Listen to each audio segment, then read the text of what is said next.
أعوذ بالله من الشيطان الرجيم. بسم الله الرحمن الرحيم. طه ما أنزلنا عليك القرآن لتشقى إلا تذكرة لمن يخشى تنزيلا ممن خلق الأرض والسماوات العلا الرحمن على العرش استوى له ما في السماوات وما في الأرض وما بينهما وما تحت الثرى وإن تجهر بالقول فإنه يعلم السر وأخفى الله لا إله إلا هو له الأسماء الحسنى. وهل أتاك حديث موسى إذ رأى نارا فقال لأهلهم كثوا إني آنست نارا لعلي آتيكم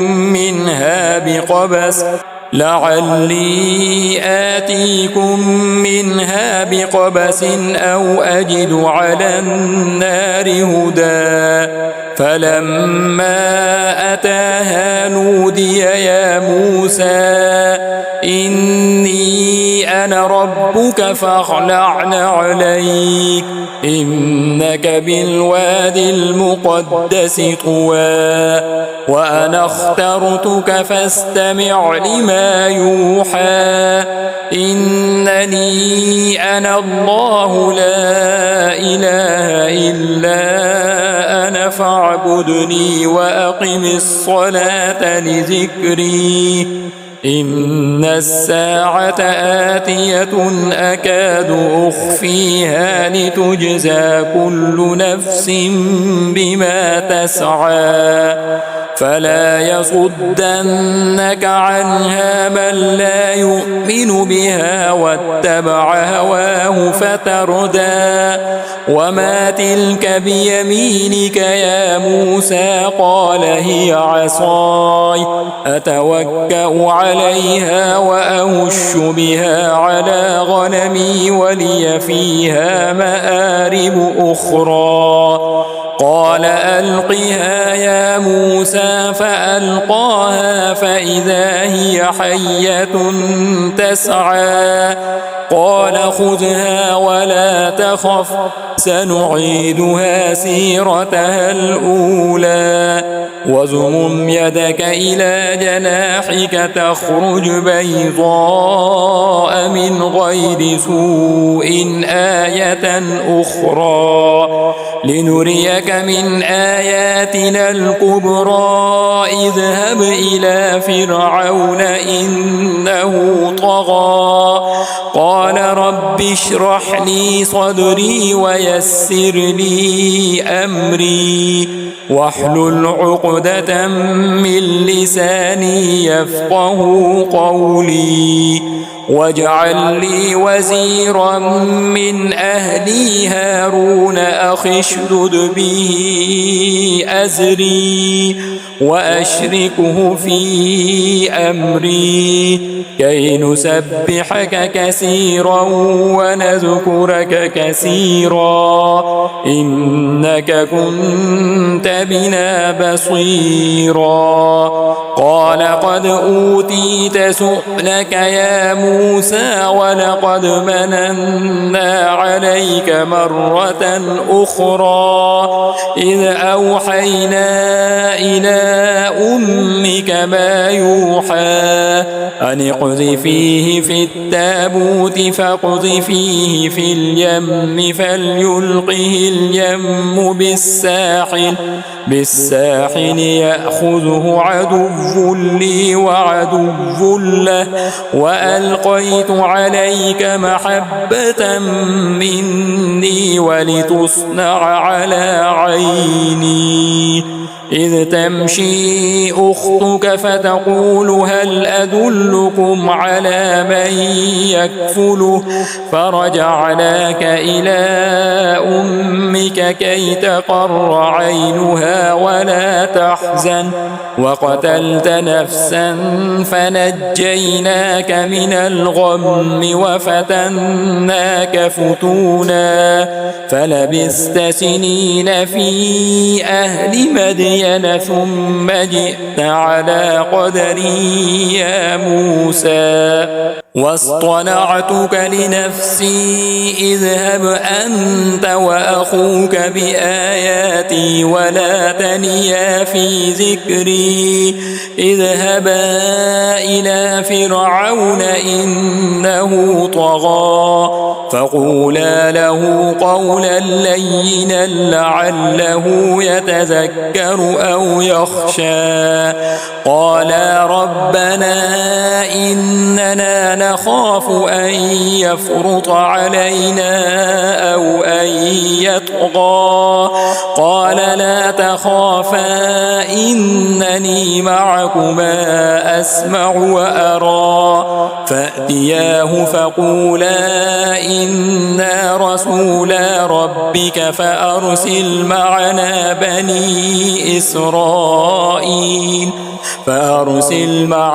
بني إسرائيل ولا تعذبهم قد جئناك بآية من ربك والسلام على من اتبع الهدى إنا قد أوحي إلينا أن العذاب على من كذب وتولى قال فمن ربكما يا موسى قال ربنا الذي أعطى كل شيء خلقه ثم هدى قال فما بال القرون الأولى قال علمها عند ربي في كتاب لا يضل ربي ولا ينسى الذي جعل لكم الأرض مهدا وسلك لكم فيها سبلا وأنزل من السماء ماء فأخرجنا به أزواجا من نبات شتى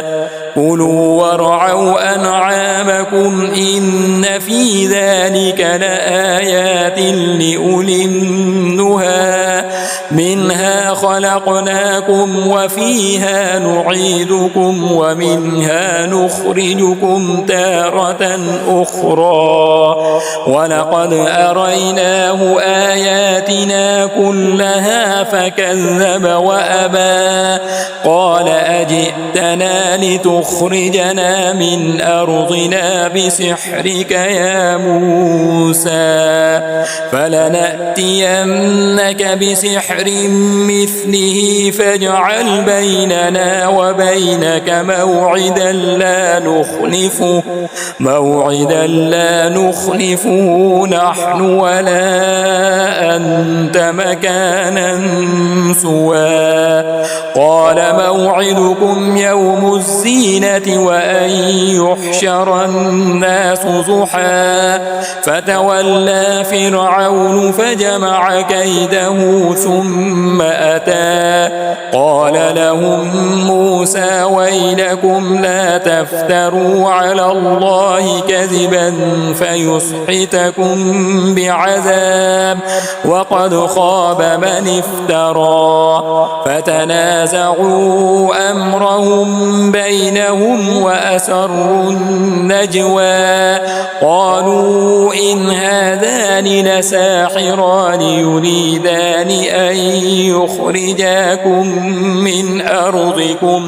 من أرضكم بسحرهما ويذهبا بطريقتكم المثلى فأجمعوا كيدكم ثم أتوا صفا وقد أفلح اليوم من استعلى قالوا يا موسى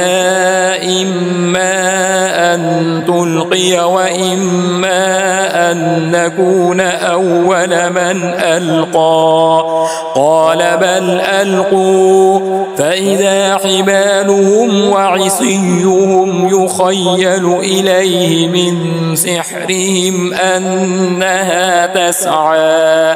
فأوجس في نفسه خيفة موسى قلنا لا تخف إنك أنت الأعلى وألق ما في يمينك تلقف ما صنعوا إنما صنعوا كيد ساحر ولا يفلح الساحر حيث أتى فألقي السحرة سجدا قالوا آمنا برب هارون وموسى قال آمنتم له قبل أن آذن لكم إنه لكبيركم الذي علمكم السحر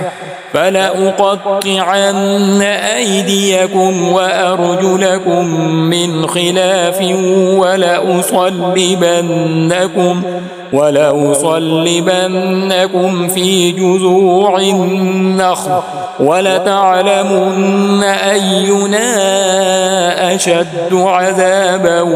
وأبقى قالوا لن نؤثرك على ما جاءنا من البينات والذي فطرنا فاقض ما أنت قاض إنما تقضي هذه الحياة الدنيا إنا آمنا بربنا ليغفر لنا خطايانا وما أكرهتنا عليه من السحر والله خير وأبقى إنه من يأت ربه مجرما فإن له جهنم لا يموت فيها ولا يحيا ومن يأته مؤمنا قد عمل الصالحات فأولئك لهم الدرجات العلى جنات عدن تجري من تحتها الأنهار خالدين فيها وذلك جزاء من تزكى ولقد أوحينا إلى موسى أن أسر بعبادي فاضرب لهم طريقا في البحر يبسا لا تخاف دركا ولا تخشى فأتبعهم فرعون بجنوده فغشيهم من اليم ما غشيهم وأضل فرعون قومه وما هدى يا بني إسرائيل قد أنجيناكم من عدوكم وواعدناكم جانب الطور الأيمن ونزلنا عليكم المن والسلوى كلوا من طيبات ما رزقناكم ولا تطغوا فيه فيحل عليكم غضبي ومن يحلل عليه غضبي فقد هوى وإني لغفار لمن تاب وآمن وآمن وعمل صالحا ثم اهتدى وما أعجلك عن قومك يا موسى قال هم أولئك على أثري وعجلت إليك رب لترضى قال فإنا قد فتنا قومك من بعدك وأضلهم السامري فرجع موسى إلى قومه غضبان أسفا قال يا قوم ألم يعدكم ربكم وعدا حسنا أفطال عليكم العهد أم أردتم أن يحل عليكم غضب من ربكم فأخلفتم موعدي قالوا ما أخلفنا موعدك بملكنا ولكننا حملنا أوزارا من زينة القوم فقذفناها فكذلك ألقى السامري فأخرج لهم عجلا جسدا له خوار فقالوا هذا إلهكم وإله موسى فنسيه أفلا يرون ألا يرجع إليهم قولا ولا يملك لهم ضرا ولا نفعا ولقد قال لهم هارون من قبل يا قوم إنما فتنتم به وإن ربكم الرحمن فاتبعوني وأطيعوا أمري قالوا لن نبرح عليه عاكفين حتى يرجع إلينا موسى قال يا هارون ما منعك إذ رأيتهم ضلوا ألا تتبعني أفعصيت أمري قال يا ابن أم لا تأخذ بلحيتي ولا برأسي إني خشيت أن تقول فرقت بين بني إسرائيل ولم ترقب قولي قال فما خطبك يا سامري قال بصرت بما لم يبصروا به فقبضت قبضة من أثر الرسول فنبذتها وكذلك سولت لي نفسي قال فاذهب فإن لك في الحياة أن تقول لا مساس وإن لك موعدا لن تخلفه وانظر إلى إلهك الذي ظلت عليه عاكفا لنحرقنه ثم لننسفنه في اليم نسفا إنما إلهكم الله الذي لا إله إلا هو وسع كل شيء علما كذلك نقص عليك من أنباء ما قد سبق وقد آتيناك من لدنا ذكرا من أعرض عنه فإنه يحمل يوم القيامة وزرا خالدين فيه وساء لهم يوم القيامة حملا يوم ينفخ في الصور ونحشر المجرمين يومئذ زرقا يتخافتون بينهم إن لبثتم إلا عشرا نحن أعلم بما يقولون إذ يقول أمثلهم طريقة إن لبثتم إلا يوما ويسألونك عن الجبال فقل ينسفها ربي نسفا فيذرها قاعا صفصفا لا ترى فيها عوجا ولا أمتا يومئذ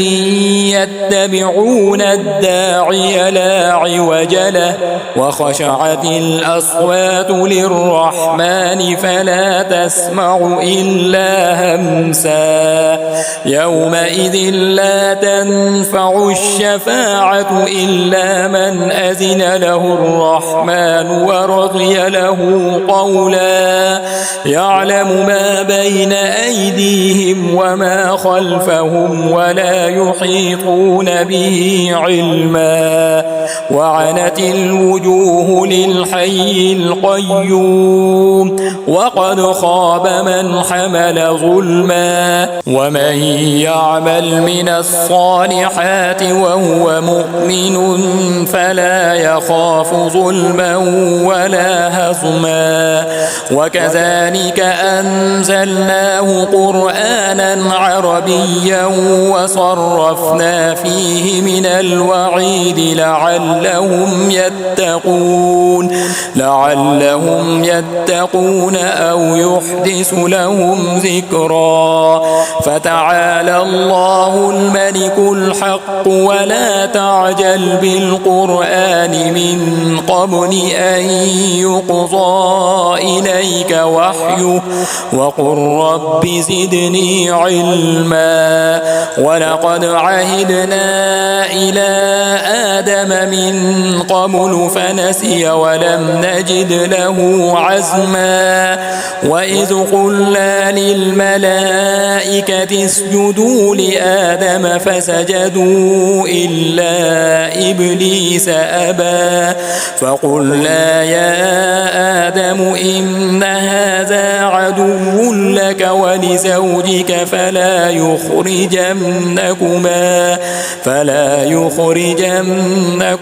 من الجنة فتشقى إن لك ألا تجوع فيها ولا تعرى وأنك لا تظمأ فيها ولا تضحى فوسوس إليه الشيطان قال يا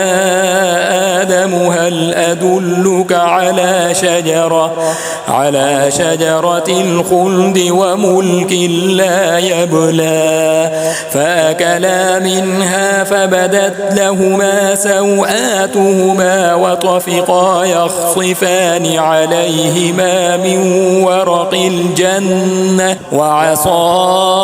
آدم ربه فغوى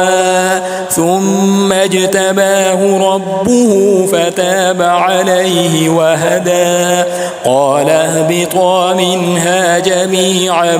بعضكم لبعض عدو فإما يأتينكم مني هدى فمن اتبع هداي فلا يضل ولا يشقى ومن أعرض عن ذكري فإن له معيشة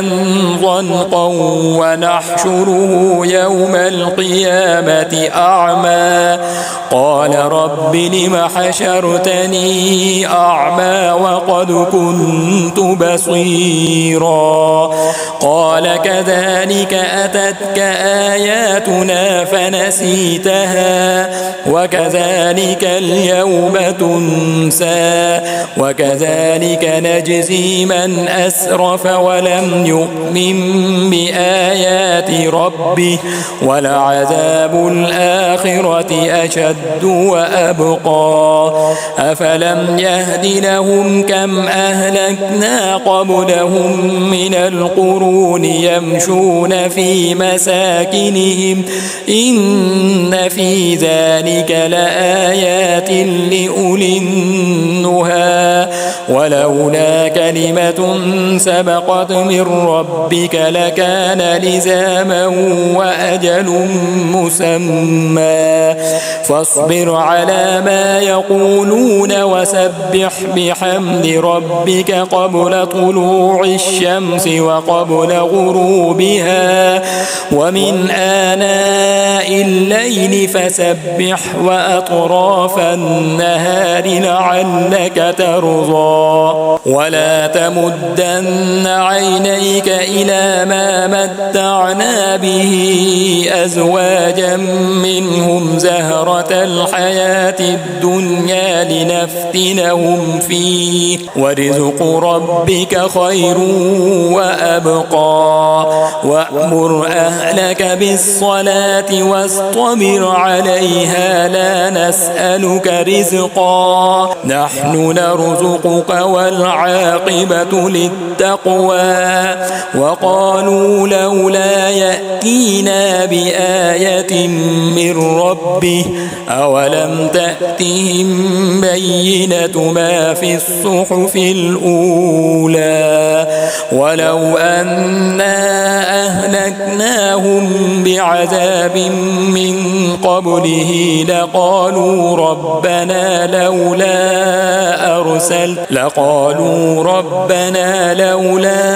أرسلت إلينا رسولا فنتبع آياتك من قبل أن نذل ونخزى